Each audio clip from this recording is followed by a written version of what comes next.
attached to one of the two teats, and they basically don't let go of these teats for the next 4 or 5 months. Now, as koala keepers, it's quite tricky for us to know whether or not mum has a baby in pouch because she doesn't tell us when she's about to give birth, and it's really hard to know because it's so little. So we have to look out for subtle changes in mum's behaviour. We might notice that she's a little bit more protective of her pouch. We might notice that maybe she's a little bit more vocal towards the other koalas she's living with. All these little tiny observations will kind of help us to put the pieces together, but otherwise we're just sitting back and we're waiting and we're seeing.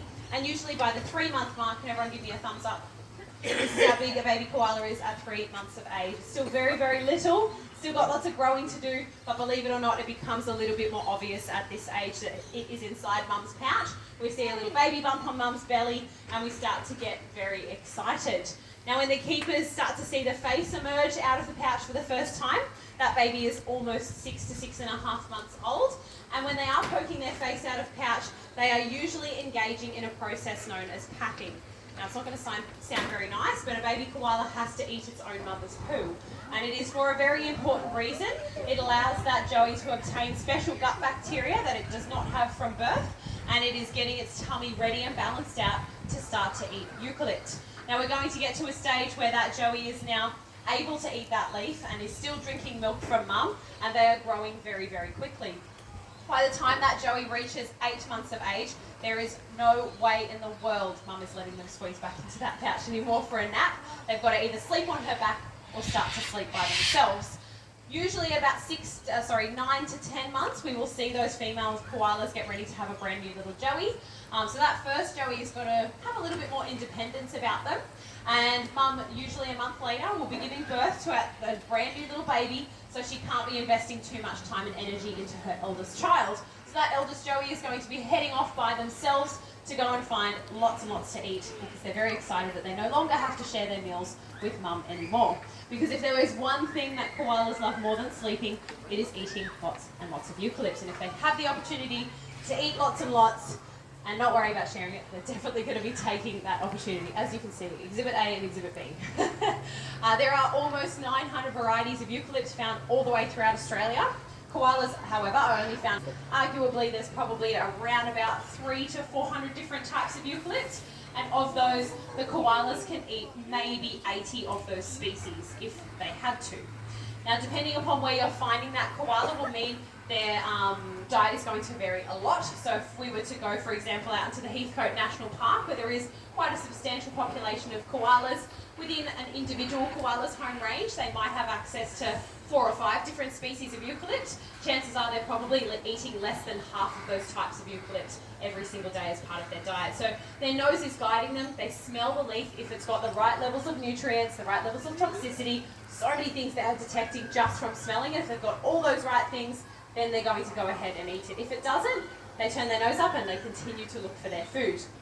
Now for our koalas here at Symbio, we're pretty lucky and quite fortunate to have access to almost 5,000 plantation trees, 15 different varieties of eucalypts, which is a lot more than what a wild koala would have access to. And in terms of how we continue to harvest this eucalypt for our koalas, we have to always be planting brand new trees. Because just to feed one of our koalas each and every year, we need access to 1,000 eucalypt trees. So we have a lot of mouths to feed here. We're always planting more and more trees to be able to continue to use as part of our sustainable forest program for our koalas, but every single year planting brand new ones. Last year alone we almost planted 1,000 brand new eucalypt trees. They were a little bit shorter than below my knee when they went in the ground, and once they're taller than you and I, in around about 12 to 18 months, that will when we're going to be able to start to harvest from those trees. We want to encouraging that tree to regrow. Some of our trees in our plantations are coming up to 10 to 15 years of age, so we have them for a really long time in order to be able to contribute to feeding our endangered species koala breeding program here at Symbio. He's going to go and have a little faucet to see what else I put out for them. Now when you are watching them move around, they are extremely agile. They're quite quick when they want to be, even down on the ground, up in the trees. They can jump from branch to branch, but they do have a few adaptations that make life in the trees very easy, and the first one is their grip. We have one thumb on each of our hands, the koalas have 2. They have really long and sharp claws that allow them to hook into the trees, hold on really tight if they needed to. They can basically hold their entire body weight from one arm. It's very impressive, doing like one arm chin-ups. They've got a really thick, versatile fur that's going to protect them from the rain. Even though these two have been sitting out in the rain, they look wet. It's just the outer layer of fur that's wet, but that internal, that below layer where their skin is not actually getting wet at all. However, if they sit out in 3 or 4 days worth of rain, they're probably eventually going to be a little bit sodden. Now the next really handy adaptation for a koala is their inbuilt seat. So you'll see here in Kombora's bottom, he's going to wedge himself back. Oh, you're just throwing your branches out of the tree now, kiddo. He's going to wedge himself in the forks of the trees so that he doesn't even have to hang on with his hands and his feet, because his bottom is what's holding him in place. Over time, he's molded that perfect shape in the back of his bottom, so he's holding on nice and comfortably. Now, you may even notice between a few of our koalas, their coloration might appear a little bit different. Depending where you find koalas along the east coast, their coloration will actually vary a little bit, and even their size and the length of their fur. Usually if you were to head up to Queensland, the koalas are going to be a lot lighter grey in colour, almost like a whitish grey, and they'll be a little bit smaller than those koalas found further south. And koalas in Victoria, South Australia, they're really, really fluffy, quite large in size, and a really dark colour as well, so that helps them to stay nice and warm, because some of these regions do experience really cold winters. For koalas living here at Symbio, you can obviously see that they've got everything that they could ever need, but for koalas out in the wild, there are many threats, and the biggest threat to them, unfortunately, is humans, us. At the end of the day, almost 90% of their habitat has depleted. Their populations prior to the 1800s were well over 10 million koalas, and now there is estimated to be less than 60 to 80,000 koalas found along the east coast of Australia. It's the only place in the world that you find this unique marsupial, and we don't want to see them go extinct, but there are predictions that by 2050 we could see koalas become an extinct species here in New South Wales, and I'm sure no one wants to see that happen. I certainly don't either. So there are a few things that we can all be doing to ensure their survival, and it starts off with being a responsible consumer. When you go to the supermarket and you're buying toilet paper, tissues, notebooks, anything that is coming from a tree, look out for the FSC logo on that packaging to ensure that it has come from a sustainable source, the Forestry Stewardship certification.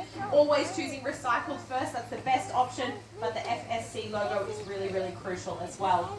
Now when we're out at night on the roads, dusk and dawn, we're driving, a koala's running across the road.